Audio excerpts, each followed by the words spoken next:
Ensemble's beating heart was passion for games, and it fed into everything they did. Age of Empires had this blend of action and sort of an abstract beauty. The sun was always shining in Age of Empires games. It was inviting. It was very good gameplay, and that just holds up. It's so iconic that it's really stood up the test of time.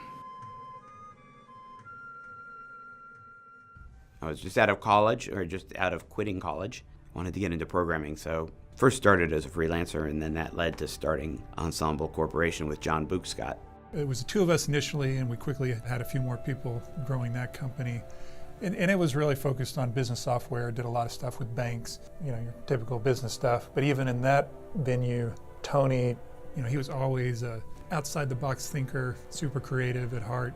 The company was largely successful. It grew slowly over time, and there were a number of people involved in the company, maybe 30 or 40 by the time we talked about starting a game company. From the time I was a Dungeons & Dragons player in junior high school, I'd always wanted to start a game company.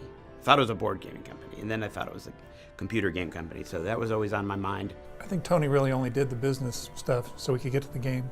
We had absolutely no idea how to go about doing it. When I was in junior high, I joined a gaming club called HSS, Historical Simulation Society. Bruce was there too. I remember teaching them how to play some games, and they told me later that they thought I was one of the guys in the club that they looked up to. I kept track of him, thinking one day I'll start a game company. He had been the co-designer of Sid Meier's Civilization and worked with Sid Meier's. 15 years later or so, Tony called me up actually and said he asked me about the process of making computer games. Our theory is we were going to get all gamers to the company and see if we can build the greatest game the world had ever seen. That was our idea.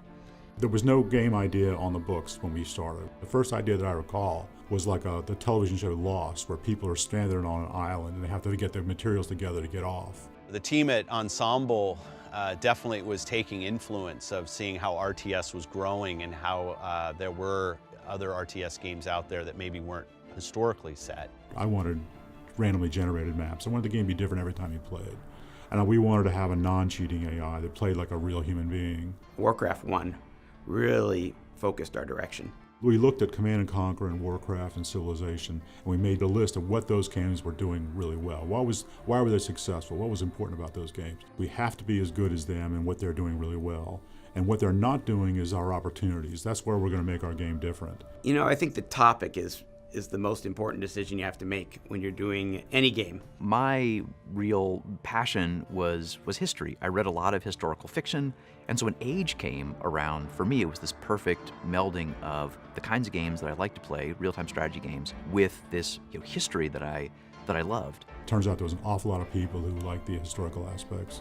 I know I was asked once by Bill Gates. We had to make a presentation to Bill Gates, and he says, man, we should be marketing this as an educational thing. And I said, no, I don't think so. I mean, there's some education that might happen, but it's not going to happen until people are having fun. So we got to entertain them first, and if they learn something, then that's great. And then the idea came along, why don't we take the gameplay from Warcraft and Command & Conquer, this real-time strategy gameplay, and merge it with the historical and economic aspects of Civilization that I had helped build a few years earlier. We got an early version of Age of Empires up and running, and all you could do is chop trees at the time, but it looked kind of like Age of Empires. So Tony calls up Microsoft and he gets a guy on the phone named Ed Ventura, and he goes, you got to come down and see our demo. So I had a product manager, Ed Ventura, who was out looking at different developers and different games that we could potentially sign, and he told me about Age of Empires and told me to come to Dallas and visit the team. It was actually pretty amazing because what we saw in this very, very limited demo was the heart of a lot of what we loved about Age. It looked gorgeous. It looked like a world you wanted to spend more time in. And the little mechanics that they had implemented were fantastic. And so that was almost an insta sign.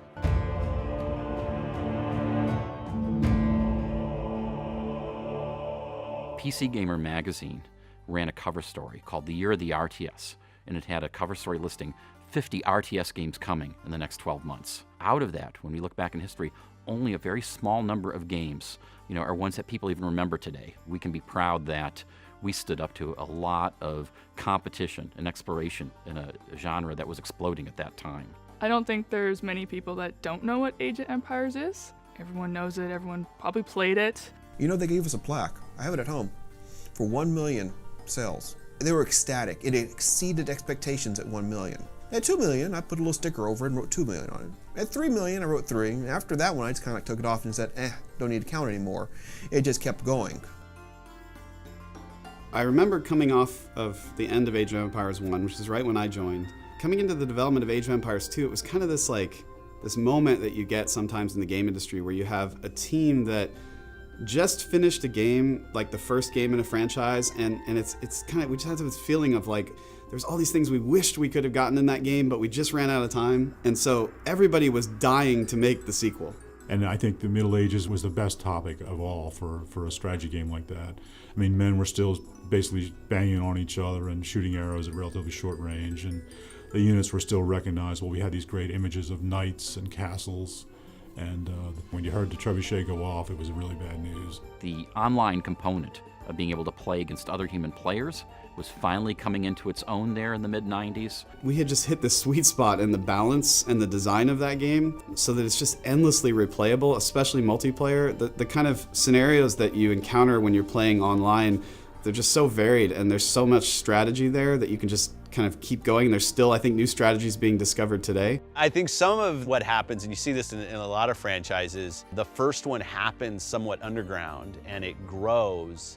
And as a player, you feel like, oh, I kind of missed the boat on the first one, but it sticks in your head as one of these games that you have to go play. So when the second one comes around, there's a lot more interest in it because the name Age of Empires is out there. You feel like, okay, I'm not going to miss it this time. I'm not going to miss this launch event.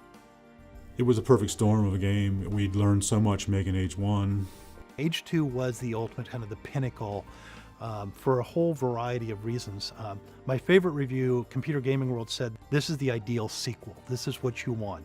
It's got all the heart and the feeling of that first game that you loved with just the right amount of novelty and new features to give it new life and actually improve on that base experience.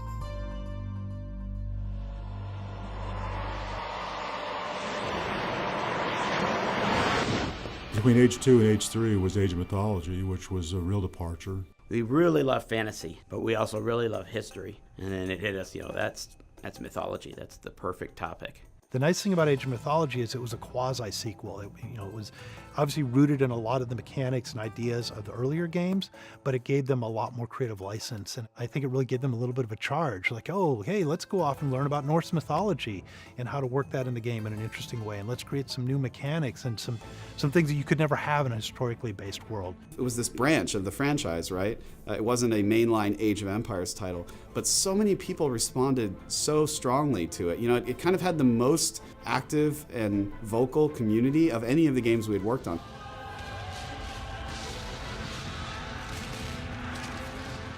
By the time we got to Age 3, the team down at Ensemble was really kind of world-class as a game production team. I think a lot of times you see teams in that third or fourth iteration for them really hit their stride because so much of what it means to just be a team working on a video game together goes away, and it becomes about focusing on the game itself. I have to say some of the campaigns in Age 3 were one of my favorites in the whole series. We had physics, cannonballs, hit buildings and broke off little pieces of buildings, and we just tried to amp up the realism. It was Age coming to North America, which was a new challenge. We added the home city, which kind of added an RPG element to the Age franchise. There was more change, I thought, in Age 3 than the previous Ages when they were trying to add so much more to the franchise, but I was proud of what we were able to accomplish. Bruce has a fantastic saying, the sun always shines in Age of Empires. Age was always a place where it was idyllic. It was just a place that people could recognize and they could connect with. What makes Age special is it's easy to pick up and play, but it's really deep. So anybody can jump in and enjoy it, but it takes real mastery to get great at them. We did a lot of different experiences in those boxes. Nothing feels, out of place, right? There's this amazing holistic environment that players can kind of get into. There's deep levels of strategy and always new things to explore and to learn. And when you have a nice big community, there's always people influencing how the game is played, how it changes over time, how the meta experience of the game evolves, and that kind of keeps them fresh year after year after year. Age of Empires 2 was really built around user-made content, even after 20 years, People are still churning out content and playing new stuff, and there is no limit to that, pretty much. I was mostly just playing around the scenario editor, loved elephants, loved just screwing around and kind of building these giant battles. You would get parents that would talk about the Age of Empires as something that they felt was good for the kids, because it actually kicked off at least a question about history. And I think that's maybe as important as really injecting the history lesson right into the game. What Ensemble Studios did 20 years ago has affected millions and millions of people and gave them some good memories. To me, that's the most important thing, I think. I love working in the game industry because every once in a while I get to meet my heroes. And for me, the Ensemble guys, the Age guys, they were my heroes. We were also passionate about Age of Empires and about what we were excited to bring to the world.